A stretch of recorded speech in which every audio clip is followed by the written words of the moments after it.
నేను మీ ఎర్రగుంట్ల బాలాజీ ఆలయ వ్యవస్థాపకుని. ఈరోజు మరి రాజగోపురం పనులు మొదలైనాయి. ఒక 20 రోజుల్లో ఈ వర్క్ స్కెల్టన్ అయిపోతుంది. కానీ ఈ స్కెల్టన్ అయిపోయే కొద్దీ ఒక 20 లక్షలు అవుతుంది. దీనివల్ల మనం గ్రామానికి కమిటీ మెంబర్తో తిరుగుతున్నాం. అలాగే ప్రతి శుక్రవారం అభిషేకానికి రమ్మని భక్తులను ఆహ్వానిస్తున్నాం. ఈరోజు ఒక deputy inspector revenue department MM Naidu గారని వాళ్ళ ఫ్యామిలీతో ఈరోజు హాజరయ్యారు. చాలా బాగుంది గుడి అంటున్నారు. కాబట్టి ఈ గ్రూపులో ఉన్నటువంటి ప్రతి కుటుంబం రావాల్సిందిగా మనం చేస్తున్నాం.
టెంపుల్ వాతావరణం మాత్రం చాలా ఆనందంగా ఉందండి.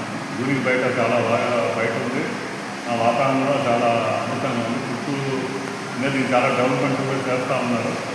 ఈ డెవలప్మెంట్ కూడా మాకు సహాయంగా మేము చేయాలని మాకు చాలా కోరికగా ఉంది. తప్పకుండా మా సహాయం మేము దేవాలయానికి ఇస్తాము. అలాగే మా మిషన్ కూడా చాలా సంతోషపడుతుంది గుడి కూర్చోడానికి. ఇంకొక విషయం ఏంటంటే రేపు మా మ్యారేజ్ అవుతుంది కదా, మేము శనివారం రోజు అవకాశం చెప్పి శుక్రవారమే ముందుగానే స్వామి దర్శనం చేసుకుని అనుకున్నాము. ఇది మాకు చాలా మంచి అవకాశం మేము భావిస్తున్నాం. ఇంకెలా ఉందమ్మా? చాలా బాగుందండి. అసలు దేవుడిని తిరుమలలోనే దొరకలేదు. ఇక్కడ చూస్తుంటే ఆయన చాలా ధన్యులం అనిపిస్తుంది. ఈ అభిషేకం చూడడం, వాతావరణం చాలా బాగుంది. అసలు దేవుడు మమ్మల్ని చూస్తున్నట్టుగా అనిపించింది. అసలు ఆయనే మమ్మల్ని కరుణించినట్టుగా అనిపించింది. ఈ రోజులు మమ్మల్ని పిలుస్తున్నారు, చాలా రోజుల నుంచి పిలుస్తున్నారు ఆ స్వామి. మేము రాలేకపోయినాము. ఈరోజు మాకు అవకాశం ఇచ్చినారు. మాకు ధన్యులం. Thank you sir. చాలా సంతోషం.